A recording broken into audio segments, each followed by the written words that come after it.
Oke. Assalamualaikum warahmatullahi wabarakatuh.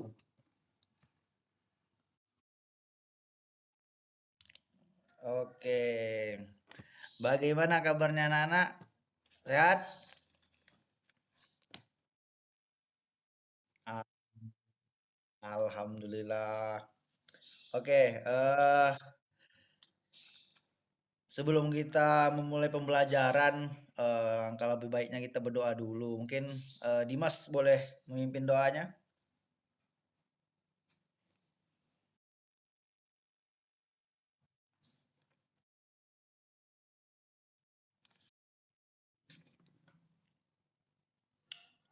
Amin.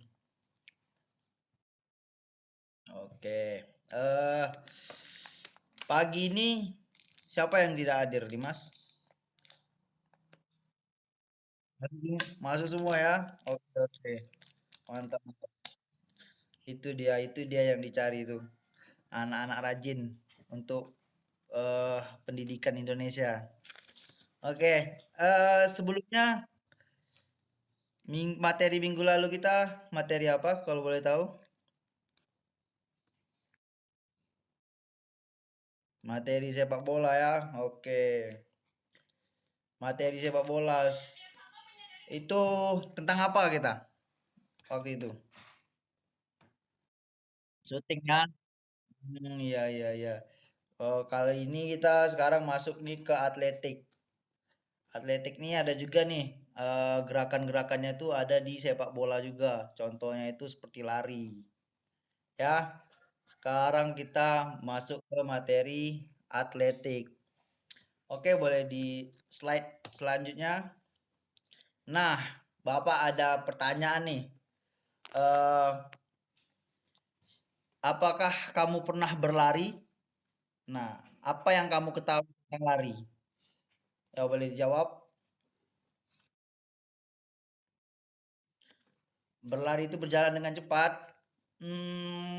Kurang tepat sih. Kalau berjalan itu dia kakinya napak kedua-duanya, sedangkan berlari itu dia kakinya ada yang tidak napak atau kedua kakinya bisa tidak napak karena ada proses melayang namanya. Ya. Oke, kita lanjut. Kita lanjut. Kita lanjut ke pertama ini kita masuk ke sejarah atletik. Untuk Dimas boleh dibaca Dimas.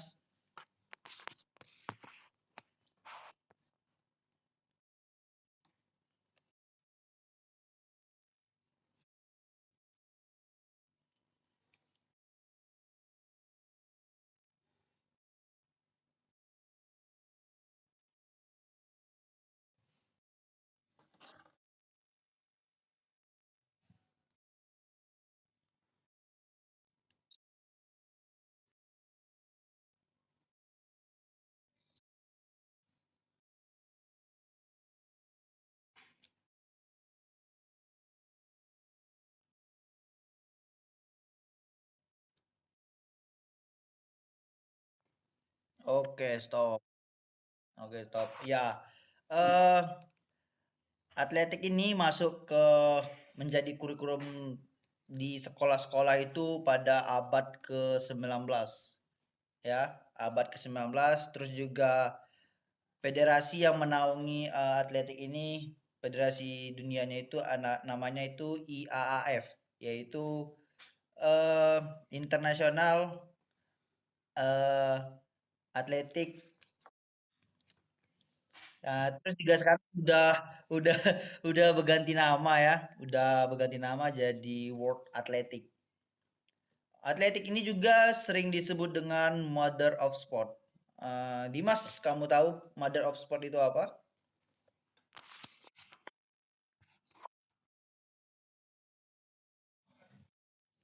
Ya, Mother of Sport itu ibu dari seluruh cabang olahraga. Itulah tadi saya sampaikan pertama tadi. eh, Gerakan yang ada di atletik ini nih terdapat juga di gerakan yang ada di cabang sepak bola. Contohnya tadi itu seperti lari.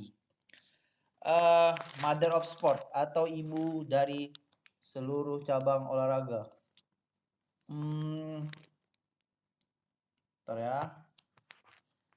Karena perannya yang fundamental dalam sejarah perkembangan olahraga modern. Istilah ini mencerminkan bagaimana atletik adalah dasar bagi hampir semua bentuk olahraga. Atletik sering dianggap sebagai dasar untuk mengevaluasi keterampilan atlet dalam berbagai olahraga lainnya. Bahkan pelatihan untuk banyak disiplin olahraga seringkali melibatkan latihan dasar atletik untuk membangun kekuatan, kecepatan, ketahanan. Dengan demikian, atletik adalah landasan dari semua olahraga, memberikan dasar bagi perkembangan keterampilan dan kemampuan fisik yang diperlukan dalam berbagai disiplin kompetitif. Nah, lanjut ya, kita ke slide selanjutnya. Itu tentang slide selanjutnya.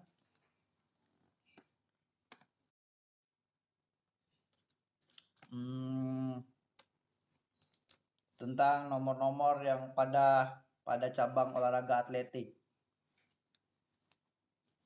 Bisa di slide.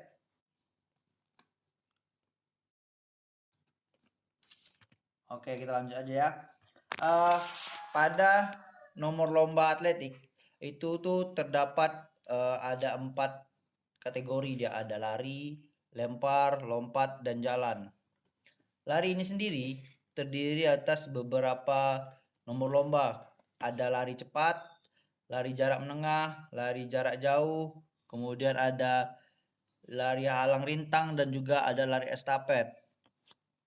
Selanjutnya itu ada di lompat.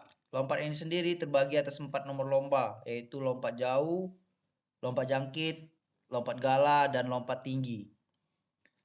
Kemudian ada lempar, lempar lembing, lempar cakram, lempar martil, dan tolak peluru. Tolak peluru ini termasuk ke kategori lempar. Kemudian yang terakhir ada jalan, yaitu jalan cepat. Sekarang kita masuk ke inti materi kita. Kita mau masuk ke nomor lomba lari. Seperti yang diketahui tadi, lari itu terdapat nomor lomba, ada yang jarak pendek, jarak menengah, jarak jauh, estafet, dan halang rintang. Lari jarak pendek itu terdapat 3 jarak, yaitu 100 meter, 200, kemudian ada 400. Sedangkan lari jarak menengah itu ada 2 jarak, yaitu 800 dan 1500. Kemudian di lari jarak jauh itu ada 5 nomor, yaitu ada 3000 meter, 5000 meter, 10.000 meter, kemudian ada half marathon, itu jaraknya itu 21,1 km. Kemudian ada lari maraton 42,2 km. Kemudian ada lari estafet. Estafet itu ada jaraknya tuh ada 4 kali 100 meter dan 4 kali 400 meter. Kemudian ada halang rintang. Halang rintang itu bisa di nomor 100 meter, 200, 400, atau ya antara itu 3 tadi. Kita lanjut. Oke, sebelum kita masuk ke materi inti kita, lari cepat. Nah, Bapak ada pertanyaan nih. Di sini ada yang pernah lihat kan pelari jarak jauh sama pelari jarak cepat atau sprinter.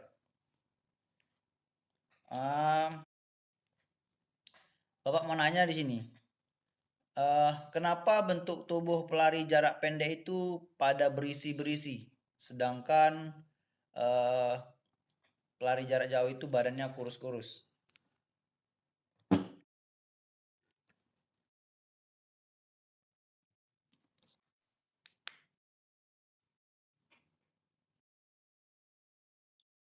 Hmm.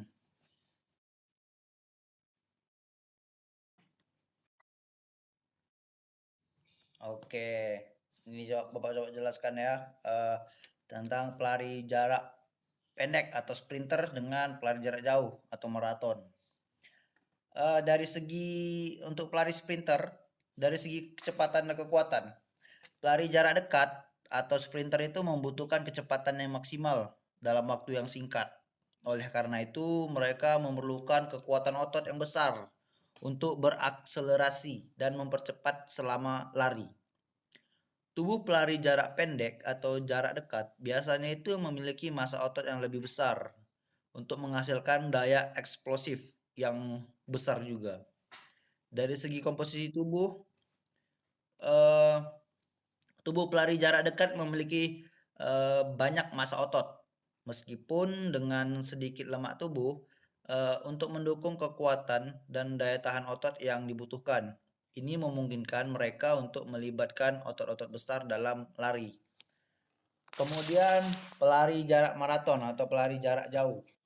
Dari segi fisiologi dan metabolisme, pelari jarak jauh harus memiliki kemampuan untuk mempertahankan kecepatan lari yang lebih rendah dalam waktu yang lama. Mereka memerlukan efisiensi dalam penggunaan energi, yang berarti tubuh mereka itu harus mampu membakar lemak sebagai sumber energi utamanya. Oleh karena itu, tubuh pelari jarak jauh itu cenderung memiliki persentase lemak yang lebih rendah untuk meningkatkan efisiensi metabolisme energi.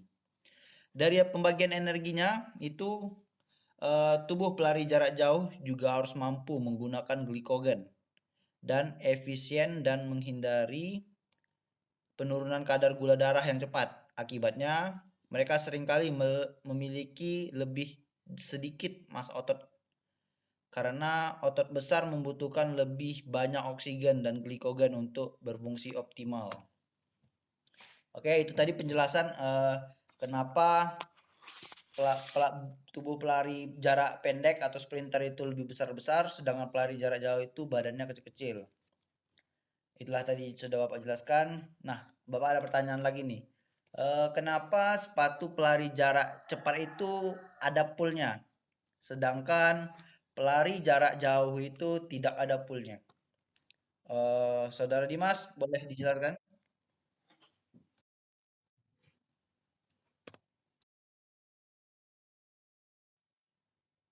Ya, kalau pelari jarak jauhnya, sepatunya?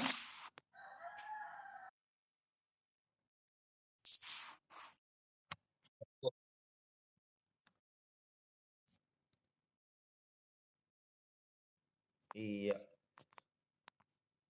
Eh, Bapak coba jelaskan. Sepatu pelari jarak pendek itu kenapa ada poolnya itu tujuannya itu terutama tujuannya itu yaitu eh poolnya itu dirancang untuk memberikan traksi yang lebih baik pada permukaan lintasan seperti tartan atau tanah liat atau tanah yang lunak gitu, tanah liat. eh itu kenapa? Karena pelari sprinter itu dia menggunakan power. Jadi kalau misalnya tidak ada pool itu yang untuk mencengkram tartan tadi, maka akan menyebabkan mereka bisa jadi cedera. Oleh karena itu dibuatlah pool-pool pada sepatu pelari jarak cepat itu untuk menghindari atau eh, mereka saat berlari itu terpleset, ya, karena itu akan membahayakan mereka sendiri. Sedangkan pelari jarak jauh itu kenapa sepatunya itu ada foam di bawahnya? Karena itu untuk membantu meredam dampak dari setiap langkah yang diambil selama lari dalam waktu yang lama. Hal ini penting untuk mengurangi kelelahan pada otot dan sendi serta mencegah cedera seperti nyeri lutut atau tumit. Foam ini juga memungkinkan distribusi tekanan tubuh yang lebih merata pada kaki sehingga mengurangi kemungkinan cedera. Kita masuk lagi kepada lintasan lari. Ini kalian bisa lihat ada lintasan lari di sini, ada terlihat eh, start lari jarak pendek 100 meter itu di mana, start lari 400 itu di mana, start lari 200 itu di mana. Nanti di sini kalian bisa pelajari, eh, kemudian diperhatiin, nanti bakal ada pertanyaan atau ulangan kita bisa jadi menyangkut tentang ini. Oke, kita masuk ke eh, inti pembelajaran kita tentang lari cepat atau lari 100 meter. Pada lari 100 meter ini terdapat 3 teknik dia. Pertama ada teknik start atau fase start, kemudian ada fasenya berlari, kemudian ada fase finish. Sekarang kita masuk ke fase start terlebih dahulu. Fase start ini terdapat 3 aba-aba yang mana itu harus mereka dengar saat akan melakukan start. Jika mereka nggak konsentrasi, maka yang dirugikan mereka sendiri. Dan bisa jadi kalau mereka kecepatan larinya itu akan diskualifikasi langsung. Jadi pada fase start ini ada terdapat 3 aba-aba. Mungkin Dimas boleh dibacakan?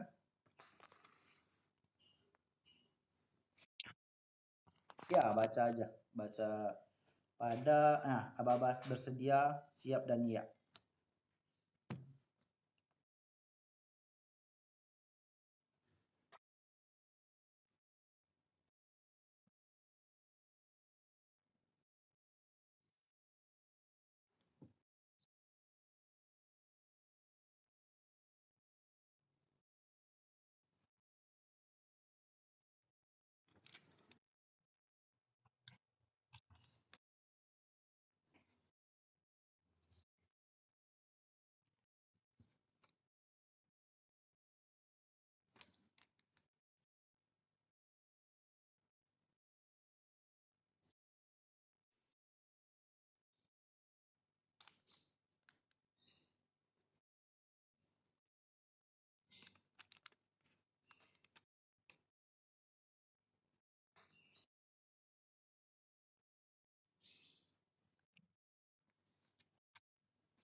Oke, terima kasih Dimas.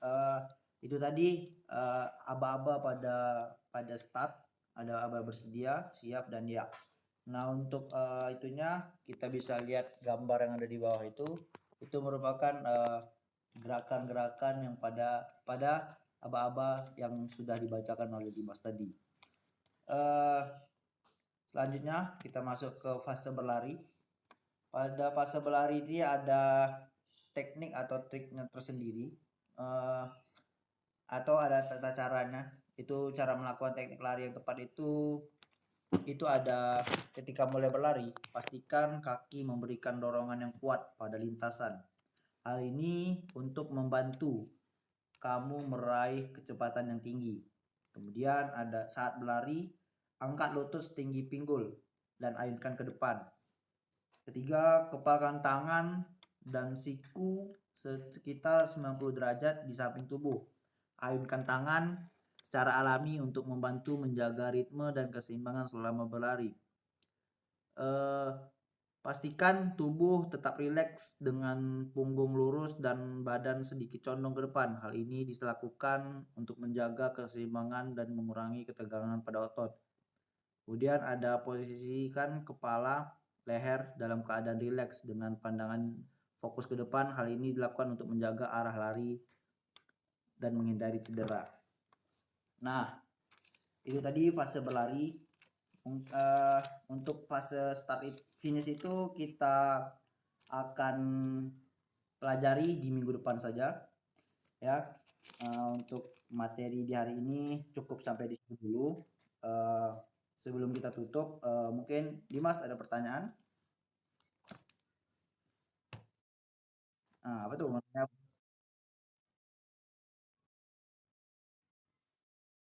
Ah, oke,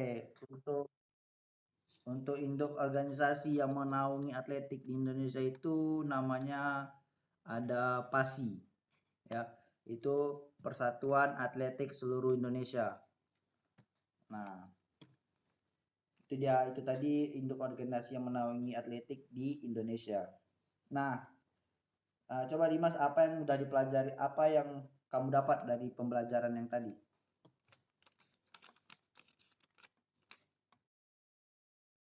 Nah, terus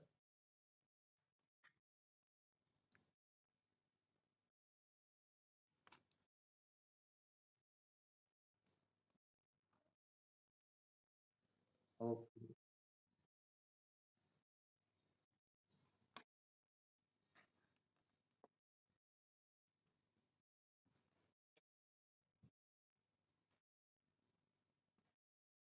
oke, ya, ya cukup cukup. Oke, oke, itulah itu tadi yang udah kita pelajari. Semoga dari pembelajaran tadi itu dapat dicerna, dapat dipahami, dapat dimengerti, dan dapat dipraktekkan nantinya. Jadi untuk tugas kita di minggu depan itu silakan kalian lihat di YouTube fase finish, bagaimana cara melakukan finish. Kalian tulis di buku, kalian tulis buat di Word, nanti kalian kirim di Google Classroom ya. Kalian kirim di Google Classroom. Itu tugas kita untuk minggu depan sebelum kita mempelajari fase finish. Jadi kalian harus sudah mengetahuinya terlebih dahulu. Ya, mungkin cukup sampai di sini pembelajaran kita. Sebelum kita akhiri, kita berdoa terlebih dahulu. Mungkin Dimas boleh dipimpin.